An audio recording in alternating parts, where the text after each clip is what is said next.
In this video, we are going to talk about how to let go of relationship perfectionism. I am Pauline and I am so happy you are here because you may have not heard of the term relationship perfectionism. I'm not even sure if it exists. But how I see it is that I think a lot of people, and especially fearful avoidants, which we talk about a lot on this channel, have this image of what a relationship should be, and even more so how they should feel inside the relationship or about the relationship. And so when you already maybe know that you are a perfectionist and you have these tendencies, it is so logical that this also comes into play into your relationship. And funnily enough, there's not a lot of talk about this, about relationship perfectionism, even though it can really have so much impact on your relationship, but also on your happiness within the relationship. And all I want for you is to actually just be really happy and fulfilled within your relationship. So that's why we're going to talk about it. I do have other videos on relationship perfectionism if you want to know more about that. So now we're just really going to go into how to let go of it. So the first one is challenge your beliefs. My goodness, we have so many beliefs around relationships, around love, around what it should look like, what it should feel like. And if Hollywood movies in the 90s and 2000s haven't messed us up enough, then you got social media, which just gave you a highlight reel of everybody's life and made it very easy for people to only show the good sides of their relationship. And make it look very pretty and very aesthetic and very beautiful and lovey, even though we're all dealing with stuff behind the scenes. So what really helped me was to know what real healthy relationships look like. I realized when I was about 23, 22, 23, and I was in the crash state of my fearful avoidant attachment style, which meant that I was having intense doubts, relationship OCD. I was just questioning everything, whether I loved him enough, my boyfriend at the time, now husband, whether I loved him enough, whether our relationship was good enough, whether I was making the right choice, whether there was enough passion, whether I was in love enough, whether there was enough attraction, just everything. Everything was questioned. And when I would talk to people about this and would say, but in that movie they have this and this, and in that movie they have this and this, a lot of times people would say, but movies aren't real, you know that, right? And I would say, yeah, of course I know that, and the but kind of intrigued me because I thought, yeah, that's what everybody keeps saying, and yet I do see that as an example of what I want it to look like. Oops. So what do real healthy relationships look like? I mean, the movies are made for screens. They are made for entertainment. They always kind of follow the same script. I started to see that then when I dove into that. And then I thought, okay, and movies pretty much always end the moment the two, how do you say that? Protagonists? I don't know the word. The two actors, they get together at the end of the movie and then all seems well and they lived happily ever after. You never see the marriage, and the ups and the downs. And now with TV shows, and especially in this, in the last 5 years, I think it has become a little bit more honest and real, thank goodness. But yeah, definitely in the 90s and 2000s, that wasn't the case. And so I thought, I don't have any examples of really long, happy marriages. What does that even look like? What did they base their choice on? And what should I look for? And that was when I decided to interview 100 couples who had been happily married for over 40 years. And that turned into my first book after a while. But it was really just a personal project in the beginning. I genuinely wanted to see and know what these couples had based their choice on, That was one of the main things. And also just what a marriage, happy long marriage looked like. Like what can I expect? And that was just one big dose of amazing, beautiful, down to earth wisdom that completely changed my view of love and relationships and long and happy marriages or partnerships.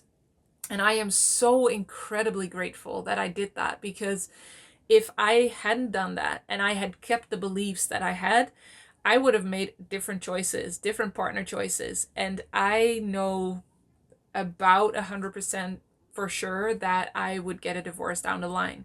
Not because of my partner, but because of the beliefs I had around what it should look like.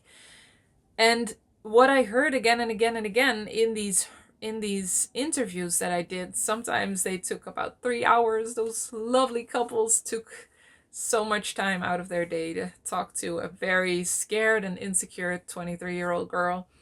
But they kind of showed me a different world almost of love that I didn't even know existed really.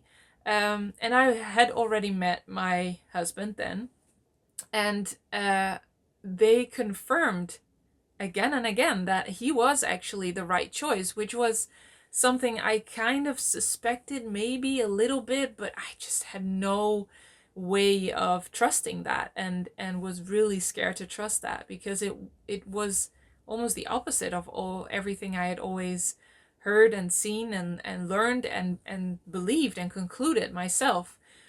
So knowing what real and healthy relationships look like, oh my goodness, that is so important to let go of that perfectionism, because otherwise you could be chasing a fantasy image for the rest of your life and be very angry and very frustrated that you're never getting there because it just doesn't exist. It's not realistic. That's not to say that a realistic relationship is boring or is not fulfilling, because it's not. So the first one is challenge your beliefs. Definitely challenge your beliefs. What do you believe about relationships? What do you believe about love? What do you believe about what you should feel within a relationship? How it should feel? What it should look like?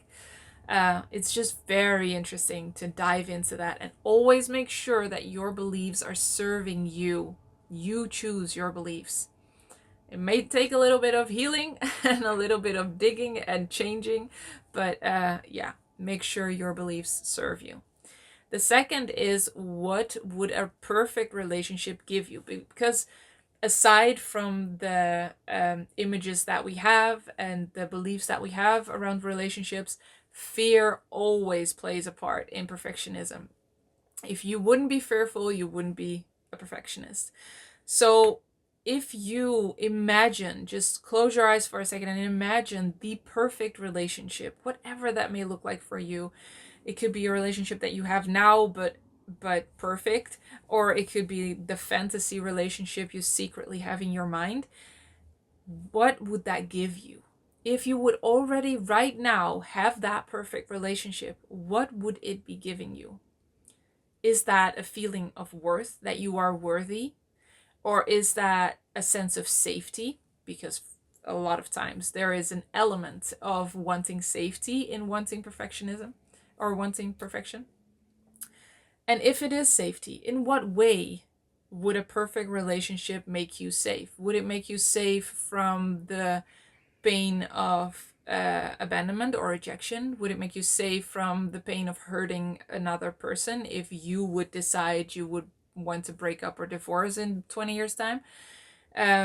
Would it keep you safe from not having to deal with negative emotions? Because I definitely had this image that a perfect relationship would mean we would never have any issues and I would never feel negative feelings, which is very, very unrealistic and not necessary to have a really happy relationship.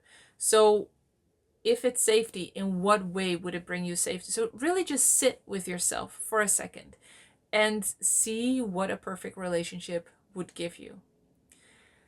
And then also, when you do this exercise and you really sit with yourself and imagine you having that perfect relationship right now, it may be that you also feel how scary that would be. Just imagine if you have a perfect relationship, how scared you would be to lose it, for instance.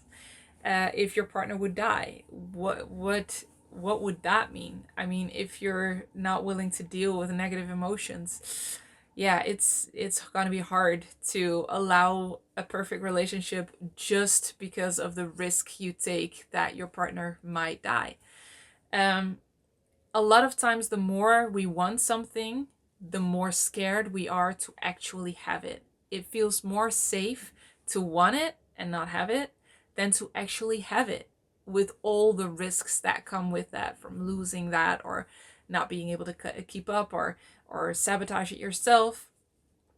So this was so interesting to me when I realized that I wanted my relationship to be perfect, but when I started tuning into what that would feel like, I felt so scared of allowing that and actually having that, and felt so much resistance and a lot of not yet, only if this and this happens. So it has to be even more perfect.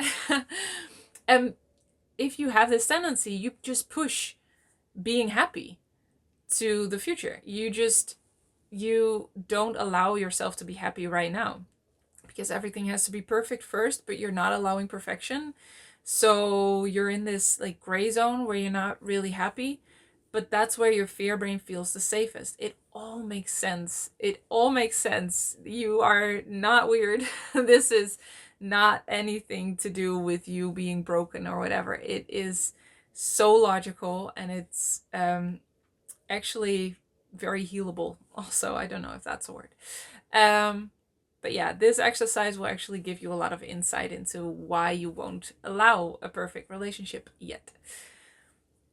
Then also a way to let go of relationship perfectionism is then to be grateful for what you have. And this is where you might notice the resistance.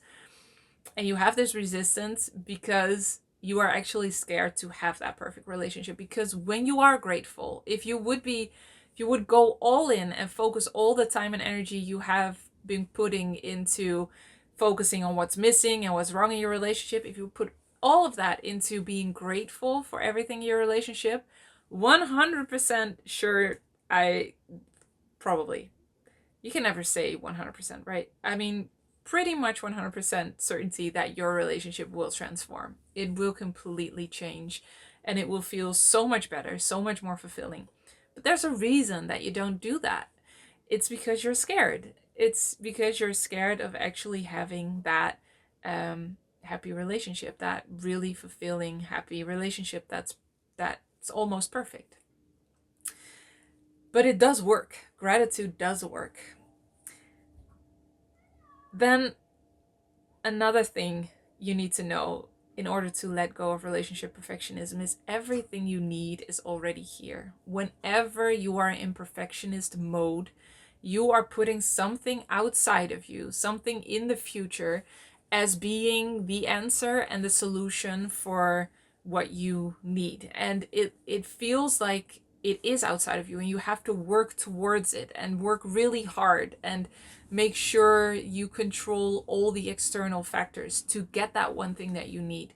But everything you need is already here. It's already inside you. Nobody else can really give that to you. So the thing that you are so passionately pursuing in wanting it to be perfect, it is already inside of you.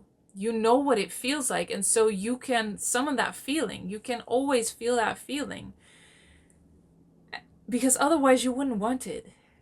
If you wouldn't know how it felt, you wouldn't want it. You would have no desire to have that thing. And so you can feel whatever you want to feel in any moment. And the beautiful thing is, the more you allow yourself to feel that, the more it will just logically come into your existence. And that has so much to do with the more you feel it and your fear brain knowing, oh, wait, this is not scary at all, the more you will allow experience that are the same as that feeling. So if that feeling is love, and you have that feeling of love, you visualize it, you tune into it, it becomes less and less scary to actually have that. And you will find yourself in more experiences throughout your life, throughout your day, where you feel incredibly loved. It's just, it makes sense when you know how your fear brain works. It makes so much sense.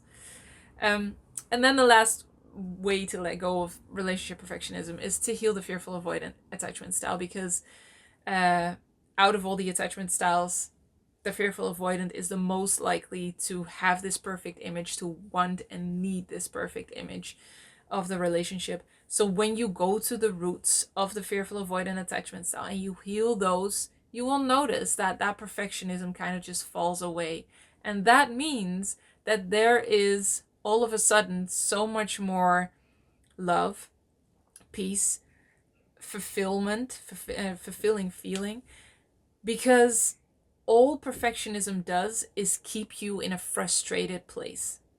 It keeps you in a disappointed, frustrated, unhappy place. It is not leading you anywhere. I always thought that it was a motivator. It was motivating to me to keep uh, chasing or to keep improving the relationship.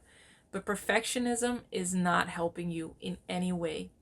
It's actually linked and associated to clinical depression. Um, and as you grow older, the people who tend to be perfectionists tend to become more and more bitter because they realize that nothing is perfect and they are failing at getting their life in a perfect place because it's impossible. So it is not serving you in any way. I want to be really clear about this because we put perfectionism on a pedestal in this society and it shouldn't be there. It is taking away your happiness. And so when you've healed the fearful avoidant attachment style, you will notice that those feelings that you were longing for are already inside you and you are feeling them so much more often.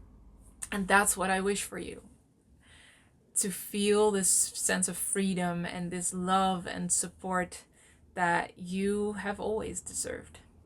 So if that's what you want, by the way, you can check out my program, Healed and Happy, in the link in the description below, because we go to the roots of the fearful avoidant attachment style, and you will notice when you've healed that you just easily let go of all of this and are so much more happy in your relationship. And that's so what I wish for you.